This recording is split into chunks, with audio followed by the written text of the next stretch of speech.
Samtang karon mga kapuso, bistok ta makauban ni Cecil, si kapuso actress Winwin Marquez. Actress, beauty queen, and now Navy Reservist, Winwin Marquez ang ato ang bisita this morning. Unsa pa kaha ang ihang life goals sa iranta dinhi sa Bistok. Mayong buntag, Winwin, and welcome dito sa GMA Regional TV Live. Hello, maayong buntag. Thank you for inviting me, GMA Regional TV Live. Thank you so much. Good morning! Good morning, everyone! You just made our morning even more beautiful, Winwin. Kumusta ka na? Grabe naman yun. Okay naman. Thank you for asking. Busy. Thank God, busy kahit papano. So, yeah.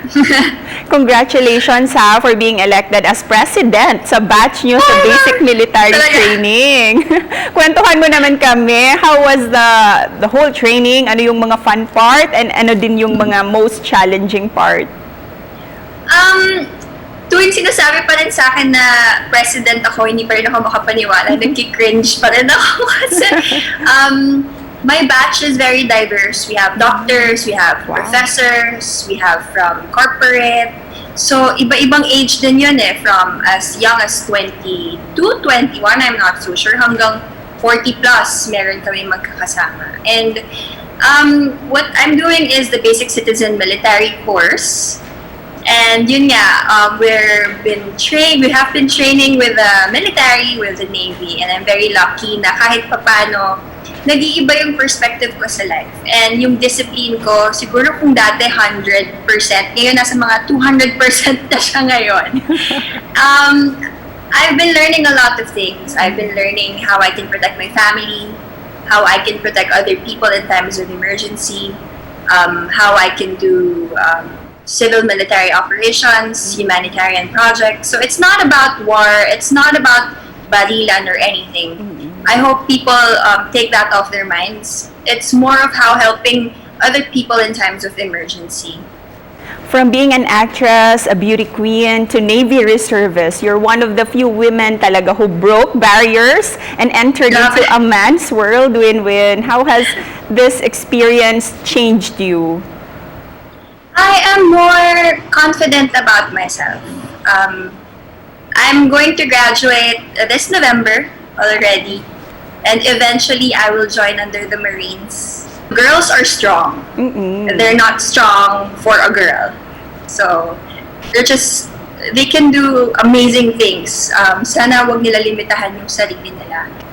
What message do you want to give to young women right now who also want to join the military, kaya lang they're quite hesitant to do so? If you join the military as a reservist, just really do find the reason. If you join, you have to have talaga 110% dedication. And bilang ikaw si Reyna Hispano-Americana 2017, a lot of girls really look up to you at gusto din nila sundan yung yapak mo, Winwin. What advice can you give our aspiring beauty queens dito sa Cebu? My advice is experience life first. If you can finish your studies first, because when you're on stage, it's better na pag nag-Q&A kayo, marami kayong may impart na knowledge and experience. Mas marami kayong masishare sa mga tao. So enjoy your teenage life, enjoy your 20s. And from pageant training to military training and now to taping, excited na kami na makilala yung character mo, si Isabel sa I Can See You series. Tell us more about your role. Kung lagi niyo nakikita si Winwin as kontrabida, pambansang kabet sa mga shows. Dito naman, you'll see, hindi siya yung typical third-party story. It's really about love. It's really about choices. And walang sampalan, walang ganon. It's really about the sincerity of the story. Pero Winwin, what's the reason why our viewers will love the weekly I Can See You series at bakit nila kailangan abangan talaga ang High Rise Lovers episode? High Rise Lovers, it's all about love. It's about relationship. And I know a lot of people can relate to it. And I'm very excited na pag napanood nila, mapapaisip sila, oo nga no, sino ba dapat ang mahalin? Tama ba na magmahal ng ganito? So, sana mapanood nila at supportahan nila.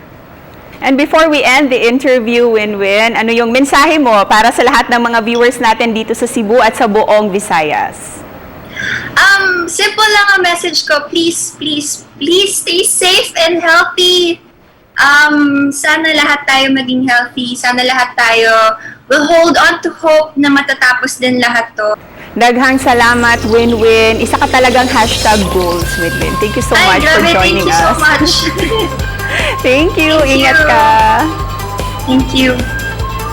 Sama ni Winwin Marquez, mga kapuso, makag-utra gayud ninyo ang inyuhang mga life goals uban sa paningkamot o dedikasyon. Busa dasig lang, mga kapuso. More to come pa, so tutok lang dinhi sa GMA Regional TV Live.